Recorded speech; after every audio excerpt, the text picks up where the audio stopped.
Querido Jesus, lerei agora as páginas da tua vida, que elas me levem a te amar cada vez mais e que tuas palavras firam o meu coração e me levem a mudar de vida.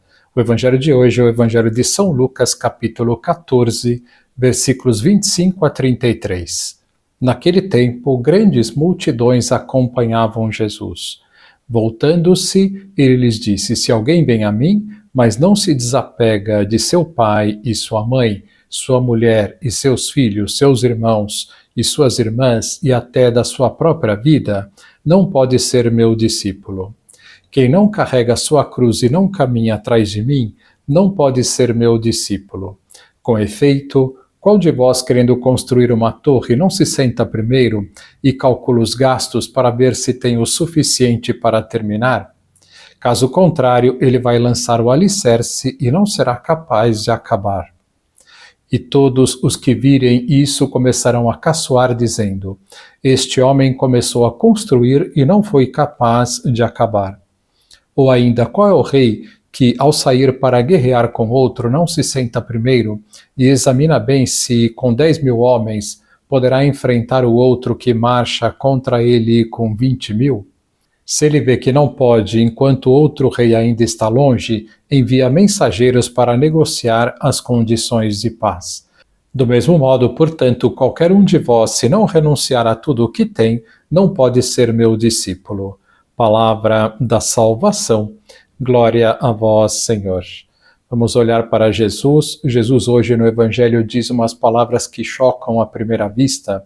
Se alguém vem a mim, mas não se desapega de seu pai e sua mãe, sua mulher e seus filhos, seus irmãos e suas irmãs e até da sua própria vida, não pode ser meu discípulo. O que Jesus está querendo dizer com estas palavras? Logicamente, não é que deixemos de amar os nossos pais, o cônjuge, os filhos, etc. O que está dizendo é que as criaturas humanas, aqueles que amamos, não podem ser obstáculo para amarmos a Deus sobre todas as coisas. O amor a um namorado ou namorada, por exemplo, não pode ser obstáculo para ir à missa no domingo. É que me convidou para um churrasco e vou passar o dia num sítio e não vou conseguir ir à missa. Não, isso não pode ser obstáculo para ir à missa. Tenho que encontrar uma solução para não deixar de cumprir o preceito dominical. Outro exemplo, Deus pede que um rapaz se ordene sacerdote.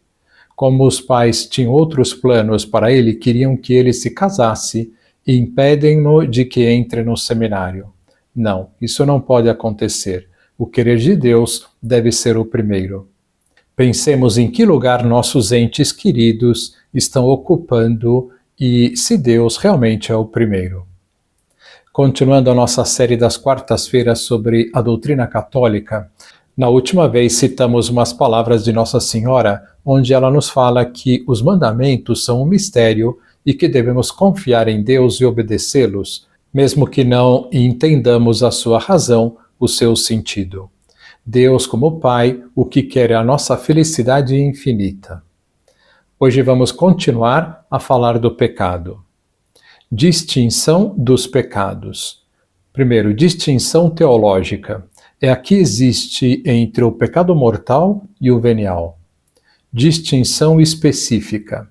É a que existe entre os pecados de gênero e espécie. Por exemplo, gênero, pecar contra a caridade. Espécie, xingar, desejar o mal, agredir, etc. Distinção numérica. É o número dos pecados cometidos. Quando a pessoa se acusa na confissão, deve dizer o número dos pecados mortais cometidos. Se isto for muito difícil, porque não é fácil lembrar, porque se passaram muitos anos depois da última confissão, etc., deve-se dizer um número aproximado, por exemplo, por volta de 2 vezes por mês, durante 3 anos, etc. Não há necessidade de dizer o número dos pecados veniais, somente dos mortais. Classificação do pecado. O pecado mortal. Definição. É a transgressão deliberada e voluntária da lei moral em matéria grave. Chama-se mortal porque implica na morte da alma para a vida da graça, já que significa incorrer nos dois elementos constitutivos do pecado, aversão a Deus e conversão às criaturas. O pecado mortal em relação a Deus e ao homem. Em relação a Deus, o pecado mortal significa, primeiro, gravíssima injustiça contra o seu supremo domínio pela subversão à sua lei. Segundo, desprezo da amizade divina, manifestando enorme ingratidão para quem nos encheu de tantos e tão excelentes bens, começando pela própria vida, sendo que Deus não tem culpa de nada e é pura bondade. Terceiro, renovação da causa da morte de Cristo. Quarto, violação do corpo do cristão como templo do Espírito Santo. Efeitos do pecado mortal. Primeiro, morte da alma, porque perde toda a graça acumulada na alma e com isto perde as virtudes infusas e os dons do Espírito Santo. Segundo, perda da presença da Santíssima Trindade na alma. Quando cometemos um pecado mortal, nós expulsamos a Santíssima Trindade da nossa alma. Terceiro, perda dos méritos adquiridos durante a vida. Quarto, obscurecimento da inteligência que a própria cegueira do pecado traz consigo. Quinto, perda do direito à glória eterna, nos torna merecedores do inferno. Sexto, nos torna escravos do demônio. Sétimo, nos afunda cada vez mais no mal, levando-nos a cometer muitos outros pecados. Condições para que haja pecado mortal. Para haver pecado mortal, requer-se que a ação reúna 3 condições: matéria grave, pleno conhecimento e advertência e pleno consentimento. Primeiro, matéria grave. Matéria grave é tudo aquilo que é incompatível com o amor de Deus, por exemplo, a blasfêmia, a idolatria, o aborto, o homicídio, pecados contra a castidade, etc. Estes pecados nunca podem ser leves, no entanto, há pecados graves que podem ser leves, por exemplo, o roubo. Segunda condição, pleno conhecimento e advertência. O pecado só é grave se a pessoa tem pleno conhecimento da sua gravidade. Também a advertência deve ser plena. A advertência se refere a 2 coisas. Primeiro, a advertência em si própria. É necessário que a pessoa se aperceba do que está fazendo. Por exemplo, não se adverte inteiramente da ação quem está meio adormecido. Segundo, advertência da malícia do ato. É necessário ter a advertência, pelo menos confusa, de que se está fazendo um pecado, um ato mau. Por exemplo, quem comer carne em dias de abstinência, mas na ignorância absoluta do dia, tem a advertência da ação, comer carne, mas não da sua ilicitude. Devemos também notar que a advertência começa quando o homem se dá conta da malícia do ato. Enquanto não tiver essa advertência, não haverá pecado. Terceira condição, pleno consentimento. Por fim, o pecado só é grave se há pleno consentimento da vontade.